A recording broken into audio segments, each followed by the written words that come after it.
Hello, everyone. Welcome to the podcast IAAM Story. Today's episode is very special because we are in the New Year Eve and it's a New Year special episode. And we have a very special guest with us and in the IAAM Story today, the founder of IAAM himself, Mr. Elvis D'Silva. Mr. Elvis D'Silva, we are, it's an absolute honor to welcome you today.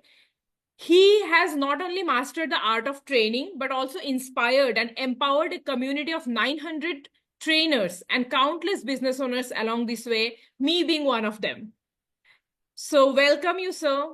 It's an absolute honor to have you on the podcast today. Thank you for taking the time to join us. Thank you, Sneha. It's a pleasure to be on IAM podcast. Absolutely, sir. I am Sneha Bhattacharya, an organizational psychologist, a trainer, and an engineer. I have founded my own training and counseling institute and consultancy called Mantishk, a dream that I have to impact as many individuals and organizations I can have right now. So today, through this podcast, I would like to interact with Elvis D'Silva to help myself, to help many like me and many trainers and business owners who can get the benefit out of it and know what to do, what not to do, and all about his journey.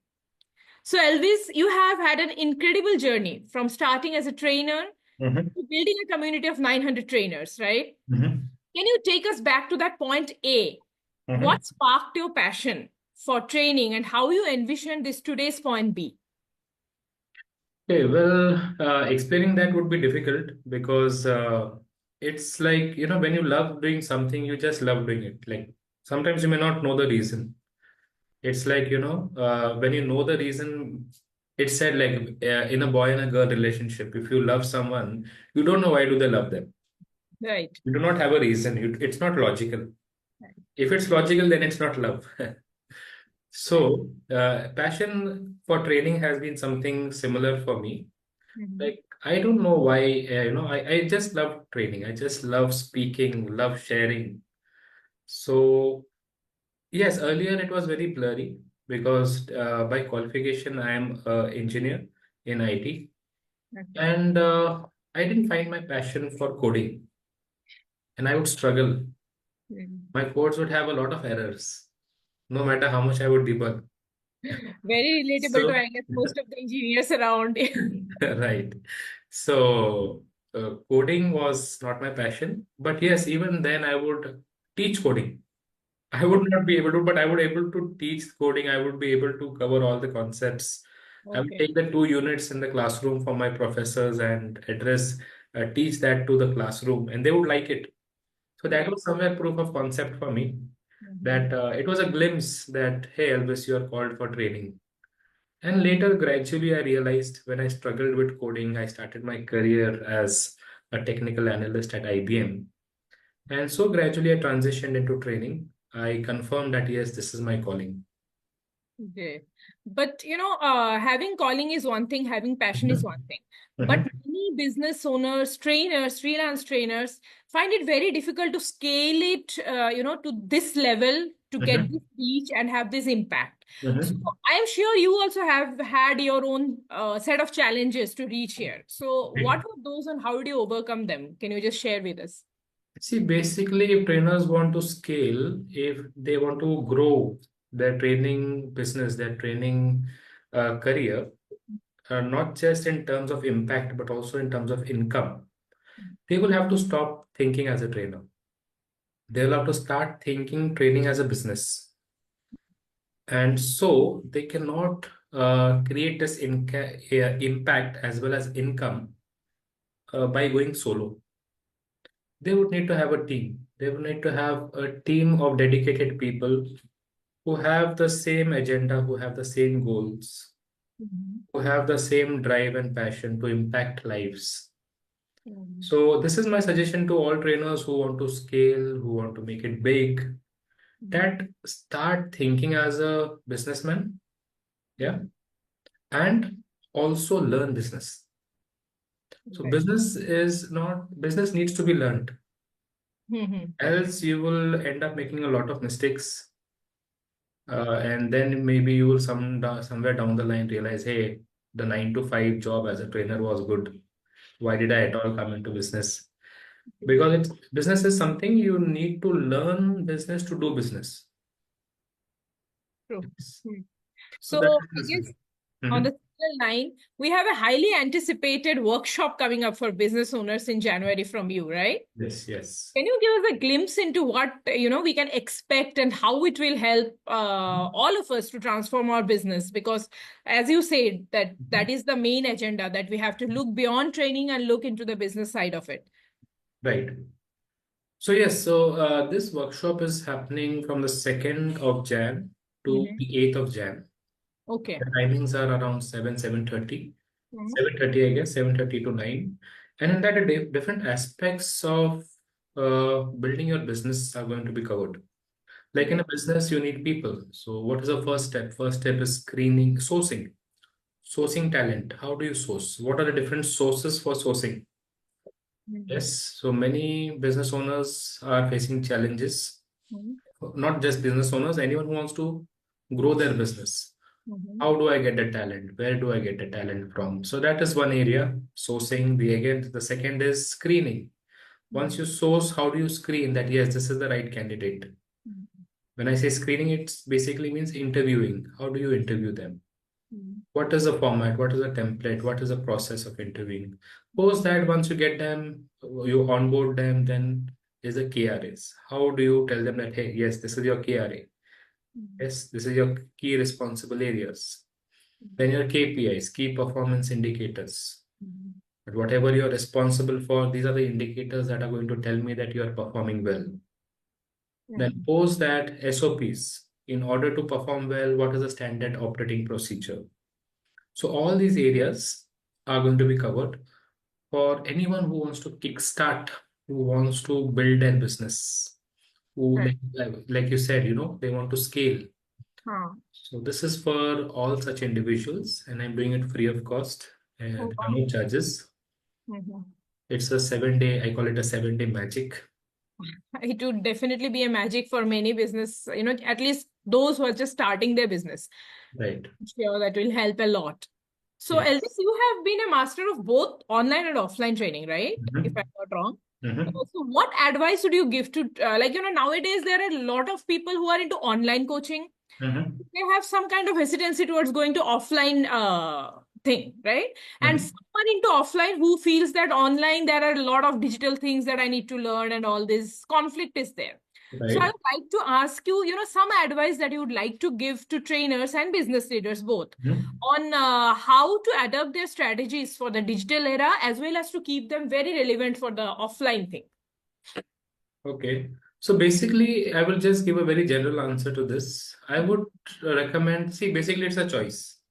Right, It's a right. choice. Mhm. Say, like, for example, depending on my situation, like, for example, some women who has a small child at home and would not like to travel in the city traffic and spend such a lot of time on traveling, the Mhm. energy that it consumes, may prefer to just go online.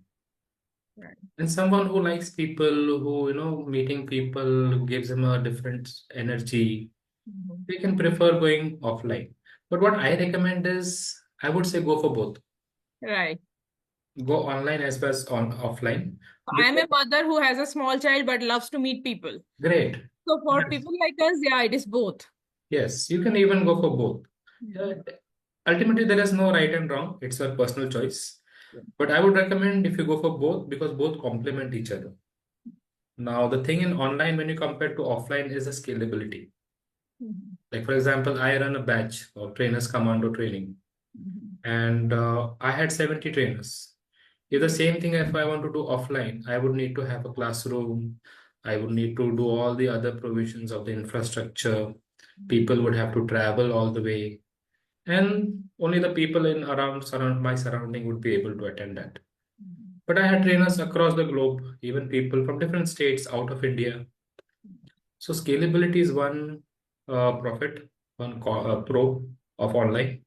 Mhm. And the second pro of online is it's also gives you a lot of visibility. Mhm. Right. You become visible across, Mhm.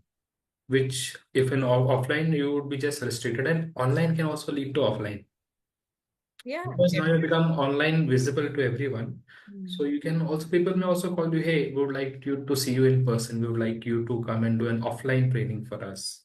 Right. And even offline can, give give you chances for online. So both complement, I would say. They don't contradict, but they complement. So you So think the in social media 2000, yes. platforms also, right? I'm sorry. Social media platforms also would add up to the value of online things. Do you think Yes, so? yes, yes. You should create a lot of videos. Go ahead, Mm-hmm. make a lot of videos, Mm-hmm. short as well as long, Okay, which adds value to your prospects. great. So make short, you say, 1 minute, 90-second videos on YouTube, shorts.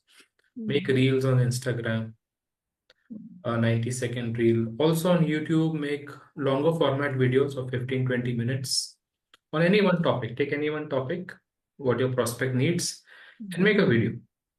Yeah, right. If it's really value, many people will view it, they will subscribe, and these people may call you one day for an offline training as well. The key word, I guess, the value. You have to give value in some way, be it Yes. online, offline. You have to, put some value to others. Some, Exactly. right? Exactly. That is what marketing is all about. Mm. Marketing is all about you becoming visible by adding value. Mm. So the two V's, becoming visible by adding value. Right, right. You have a lot of expertise in sales also, right? Yeah, I do sales workshops. I do Great. sales trainings. So this is very intriguing. Like, Mhm. can you just share any one game-changing technique which you would say that, that Mhm. that business owners or anyone, any freelancer can implement immediately to boost their sales performance in the, from tomorrow in 2025? So I would suggest that sales has changed than what it was traditionally earlier, Mm-hmm. where you would sell. Mm-hmm. Today, the customer does not like to be sold. He likes to have the feeling that he's being served. Right, right. So I would suggest every sales professional, every business to adopt the concept of NEPQ, that is neuro emotional purchasing quotient. Yes, which is actually a silent selling technique, Mm-hmm. which is more inclined towards serving. So there are different ways that objection handling is done. Mm-hmm. Without there is different way the product or service is sold without actually selling, and which actually closes the deal, which increases the sale, increases the business, grows the profit. So this is the way ahead for sales, NEPQ. Correct. And in my workshop, I had covered very extensively this technique called as the 9 box techniques that comes under NEPQ. Right. I have attended that and it was very, very helpful in my own thing also. Right. So yeah, it's great. So we in IAM, Mhm. we are a community of 900 trainers, right? Not a small feat for sure. Right. So what steps did you take to create this thriving big ecosystem, I would say it? The same thing that I mentioned. I had done a 10 days magic. It Mhm. was basically a 10 days workshop. Okay. And I shared the best of the best tools and techniques. So that is what I keep repeating. Serve before you sell. Yeah, Selling is all about serving. true. So when you serve the people, when you give selflessly, you get endlessly. Right, And that is what most of the professionals are not able to understand. right. So I guess it goes in all the areas of life, right? When you give selflessly, you get endlessly. So you are also, along with the professional side, if I can go a little bit towards your personal life, if you Mhm. allow me to, Yeah. then you have a beautiful wife at home, right? So how Mhm. do you give selflessly there also? How do you do that work-life balance? Okay, how do I give selflessly there? It's a very tricky question. Yeah. Yes, see, relationship, I do my best. Yes. Here, the selfless thing is about freedom, Right. giving my partner the freedom, her choice, Mm-hmm. whatever she wishes to do, whatever makes her happy. Mm-hmm. So that is being selfless on my part, not putting any restrictions or, forcing my ideas on my partner. Respecting the human Yeah, inside. basically respecting her choices. Yeah. Mm. not forcing mine upon us. Mhm. So I Great. feel that is the base of every of love. The base of love is freedom. So one criteria that qualifies love is freedom. Are you giving freedom to the person whom you love? Actually, everywhere. Why do you go from, many of us choose to leave Mhm. 9 to 5 and go towards your own thing, starting your own thing. Basically, happiness somewhere is always linked to freedom. So Right. even if it is profession, even if it is personal, it is always linked to freedom, right? And that is what business does. Business Yeah, not it's not only about money. Why are definitely. so many people becoming entrepreneurs? Hmm. If you see youngsters today, they don't want to get into the 9 to 5 Hmm. because the 9 to 5 today sadly still is stuck into the factory culture Hmm. where you need to punch exactly at 9, and if you are even 1 minute late, your salary is deducted. That is curtailing your freedom. Right. Today, the young employee, the Gen Z, wants a work-life balance. They want to enjoy life, not just save endlessly. So that is what freedom is all about. So business is not about only earning money. It's also about your freedom of not just financial freedom, but the freedom to be creative, Right. the freedom to be original. Having said that, not everybody, it is not possible that everybody does a business. Many Right. will be in the 9 to 5, and that's why we all are here for the organization to know and understand these people. That's So it. we as trainers can help them to understand the needs and align them so that people are not in that constricted mindset. Even in the organization, if they are there, Mhm. they can have Mhm. a very healthy way of work culture, I would say. Yeah, and I think the entrepreneurs, the leadership in the entrepreneurs needs to change now because else then they're going to always going to face retention issues. Hmm. The attrition will be high Right, right. because today the employee behavior has also changed. Hmm. Yes, and Corona was one of the thing that has very proved it very well that Mhm. even though people, no matter from where they work, as long as they deliver results. True. Yes, so you see a lot of hybrid culture getting in today. Mhm. Yeah, there are few businesses which cannot adopt that, which are like manufacturing and all, which the person has to be there. But yeah, that is a way ahead. Yeah, so I see a lot of news nowadays that, people don't want to hire Gen Zs because there are a lot of Mhm. subordination issues and all that. But Mhm. I feel all this can be very well fixed by proper mindset and proper, training of the leadership so Right, that how to tackle them, because after Gen Z there will be Gen other, Alpha and everything coming up. You cannot just stop right, hiring these people. You just need to mold accordingly. correct, So that is very important. So, right. as someone who has trained, you yourself has trained countless Mhm. professionals, right? Mhm. So, what's a common mistake you see that, in business sales strategies? And do you include those in the workshop that you are doing? And how do you? I'm sorry if I'm asking too many questions. Mhm. I'll just break it. That's right, that's it. Yeah. Yeah. So, like, my first question would be that what's a common mistake you see in business sales strategies? And how do you address it in your workshops if you have already done or you're planning to do? Yeah, so basically business sales strategies is more about, it's again, I repeat, it's not about selling. So Mhm. you do not sell to the person, Mhm. you do not sell to the prospect, Okay. you sell it for the prospect. There's a huge difference in both. Right. When you're selling to the prospect, you're selling it Very nice. for Very nice. you to earn money. Hmm. Yes, to fix your problem, Right. not their problem. But when you're selling it for the prospect, you are selling it to solve their problem. Absolutely. So Yes. it's a complete shift. The to and for just one letter word makes Mhm. a huge difference. So Mhm. selling it to the person is irrespective of whether the person needs it or does not need it. I sell it. I just make sure that I sell it. Yes, which in the long run is not good for the business. Mhm. But when I sell it for the person, it really solves their problem, and then it gives them results. And then that person speaks about you to 10 other people, and that is how your business grows. So, selling today should be more focused on is my product, is my service solving a problem? Does this person really have this problem? Then I sell it to him. If he does not have that problem, why do I don't need to sell it to him? So earlier there was a lot of manipulation, selling it to the prospect, where you just create an artificial need and you somehow make sure that this product is sold. The threat culture, little bit, that creating the fear. Yeah, creating a FOMO, creating some fear. So that is, I would call as manipulation, but Absolutely. it's not authentic. Hmm. Right.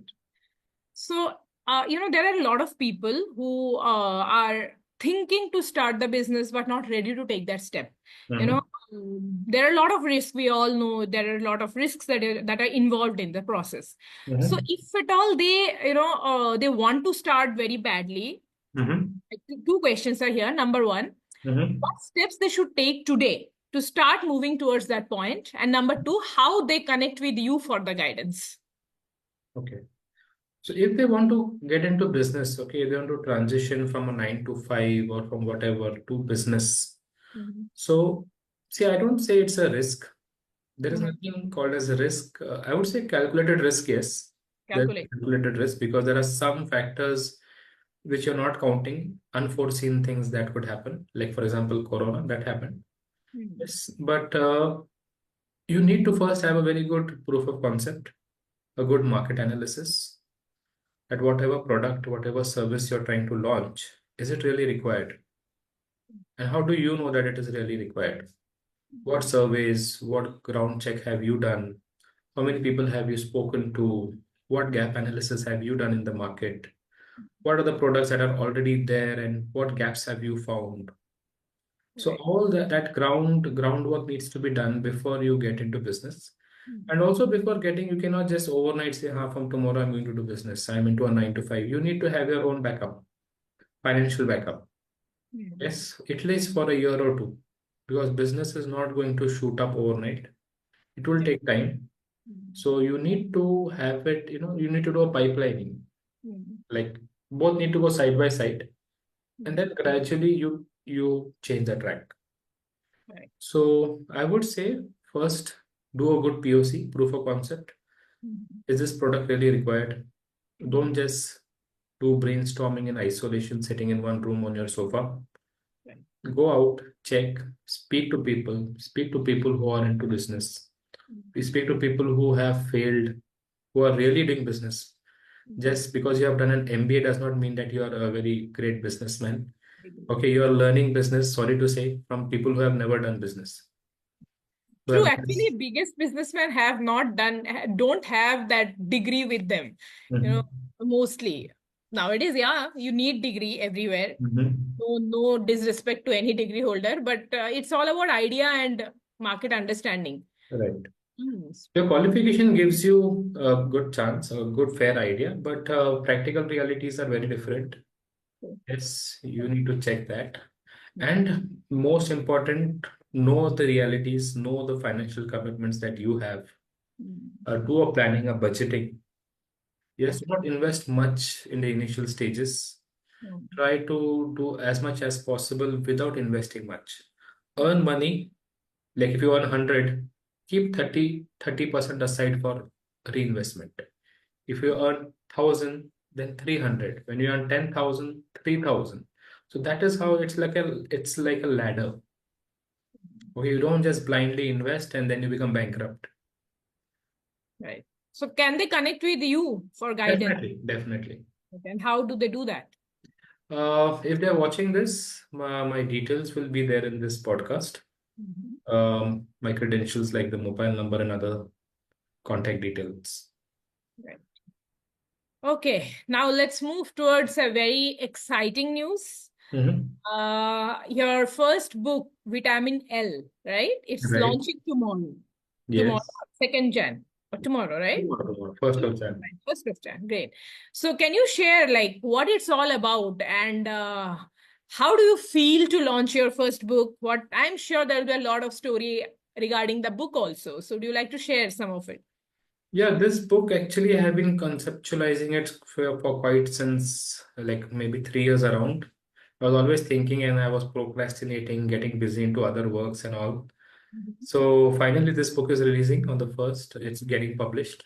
Mhm. This book, Vitamin L, is actually a book on leadership Okay. because leadership is very much thought of like people following you, you having a group, you are a manager or something like that. Mhm. But this book completely changes your perspective on leadership. Okay. It talks about leadership as a mindset, as Okay. an approach, as a lifestyle. Mhm. So even a single person can be a leader without having anyone following him. So this book touches upon various aspects, and it's not a book for any normal person. It's a book only for a person who wants to become a leader. Mhm. It's a book for a person who are already leaders and they want to become charismatic leaders. Mhm. So it's a book for them. So I encourage you all to grab a copy. Definitely. And where do you get that, Elvis? It will be available on Amazon Oh, tomorrow. vitamin L, right? Vitamin L. Okay. So tomorrow we all can go to Amazon and buy it. And also, I will put the link of that Amazon link in this video, in the description of this video. But one thing I would like to know, why the name vitamin L? Like, what is it? Thought of having a little, what do you say, a different name, vitamin L. L is stands for leadership. Okay. This is the vitamin that every Vitamin needed person, for leadership? yeah, L for leadership. Okay. Every Okay. person should have that this vitamin. Uh-huh. It transforms not just others' lives, but your life as well. The way Right. people see you, the way people perceive you, your productivity, your efficiency. If you, there are 12 chapters, by the way. Okay. And if you see, even inside these 12 chapters, it's all different vitamins. It's vitamin O, it's vitamin A for accountability, O for ownership. All those other vitamins are part of each chapter. Oh, okay. So we get a lot of alphabetical, Right, right. insights into many concepts, right? Yes, yes. Soon I'm also coming, maybe in this first quarter itself, a book on business for people who would like to, learn about business Mm-hmm. before getting into it, or who are already got into it and are struggling. So that may, I'm not quite sure, but it will launch somewhere. It will get published in the first quarter itself. Great, great. So we are almost to the end of the podcast, Elvis. Mhm. So I know how much me as an individual, as a trainer, as an started with business, Mhm. how much I have been benefited from all your sessions and workshops. So I vouch for you. I'm sure I'm quite excited for the book also, Mhm. and really great to have the IAM community, such a helping community. Lot of collaboration, lot of networking in this. And I just wanted to thank from all of us from IAM to you to have founded the community for all of us. Thanks, And thanks. yeah, any takeaway note that you would like to give us at the end of the session today? For Any takeaway note from the entire today's podcast, or for all of the trainers or the business owners, anything that you want us to leave with this thought? two things that come to my mind since you have asked me a very spontaneously.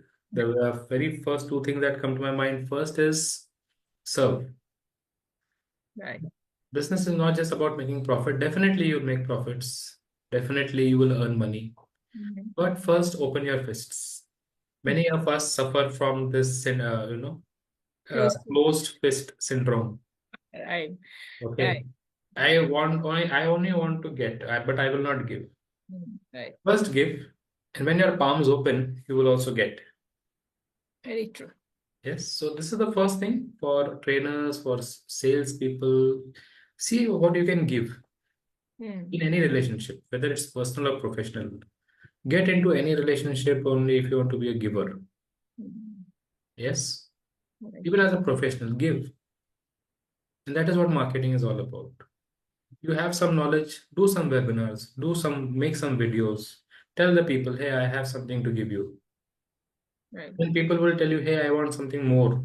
Then you tell them, okay, yeah, now this is my paid service. Hmm.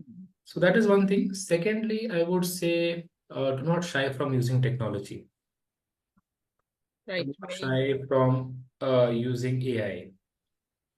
So master the different technology channels, true. the different apps, the different tools, and invest in that. Invest not just your time, invest your energy, invest money. Just learn about this. Because in this century, if you are going to, be behind in using technology, Mhm. you will be left behind and your competitor will take the advantage. Competitor, in a sense, people who are using AI, people who are using technology. Very true. So, two things. First is related to your soft skill, that is the mentality Mhm. of serving. Second is a hard skill, that is upskill yourself with technology. Great. Great, Elvis. Thank you. There's so much of learning, even through the podcast itself. While talking itself, we have got so much of insight, I would say, into sales, into business, into training. Mhm. Great talking to you. And thank you. Happy New Year in advance. Thank you, Sneha. Yeah, It was bye. wonderful talking to you. Thank you. Thank you, Elvis.